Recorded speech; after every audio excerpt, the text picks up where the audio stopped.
Step 14 is developing checklists. This is what's going to pull everything together, and it will be arguably the most used feature inside the system. So, what is a checklist? A checklist is a type of job aid used to reduce failure by compensating for potential limits of the human memory and attention. It helps ensure consistency and completeness in carrying out a task. A basic example is it's a to-do list. So let's build a checklist. You can select Add. This feature is a very unique feature because it literally relates to all the other registers inside the system. You can relate it to a site. I can relate it to every single site. I can relate it to an activity. I can relate it to a machine. You can relate it to an individual machine, or you can relate it to every single machine. You can relate it to hazard register, the compliance register, all these different processes.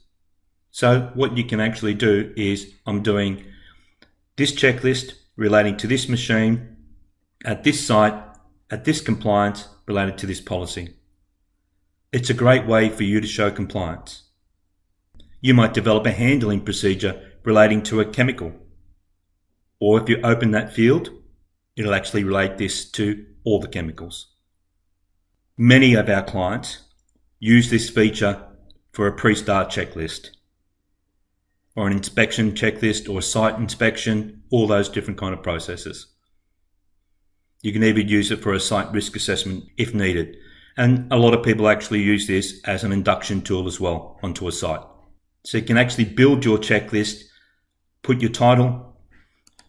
This would be your checklist title. Make it a heading. So that's the name of your checklist. So these two fields here will be the same. Add more.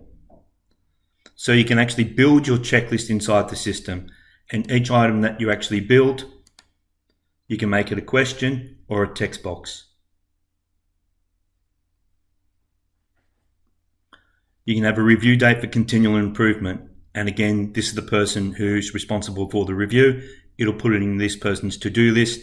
But again, you can set up email alerts in the alert register to be notified. If you select yes here, every single time that this checklist has been completed, it will actually notify this person that it's been completed. You can relate it to your to-do list.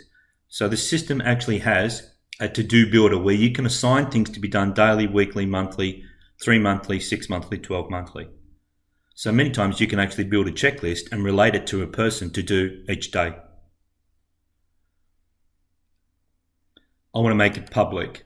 Public means that this is going to create a QR code which I can then put on the machine or on the item, and when scanned, it will actually bring up this checklist on my mobile device, and I don't even have to enter a username and password. So most of the time you would actually select this as public because it just has ease of access for the end user. If it's something the general public can actually scan, you would not have your employee list seen. But if it's only your employees, you can select that so they can select their name. And you can select that you want a signature box. Select Submit.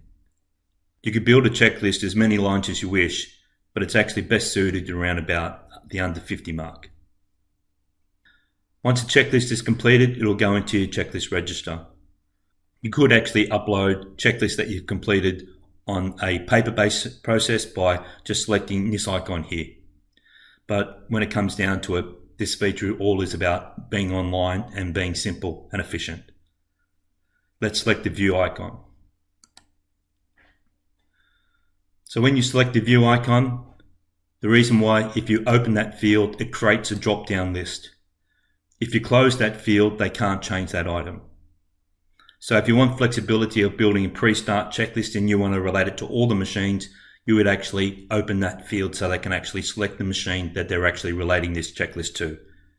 When a checklist is completed, it won't just save it in the checklist log, which is found here.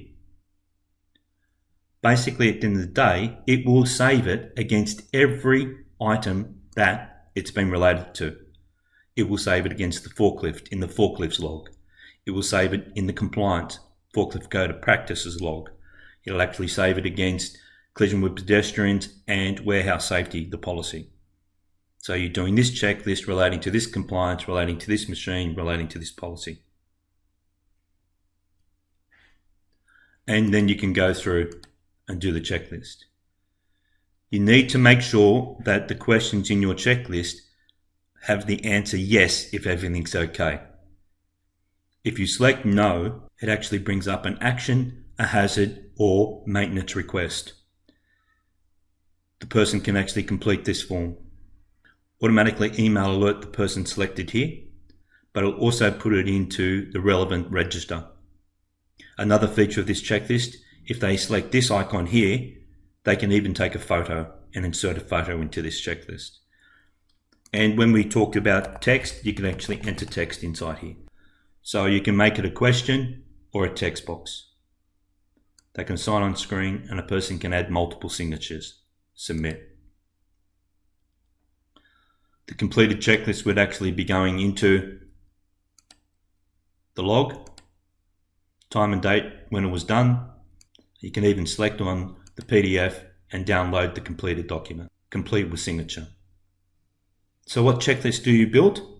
We've just actually entered 13 steps before developing your checklists. So look at your activities and look at your machinery and your chemicals and your sites, your contractors. All these items here will actually relate to a checklist. You're building checklists to reduce the likelihood of incidents relating to the hazards you've identified. You can actually do it as an emergency procedure if you wish. So all the items here that you've identified, you could actually build a checklist for. And what that's going to do, it's going to enforce everything you've just created in the last 13 steps. Select Next to be taken step by step on how to develop a checklist.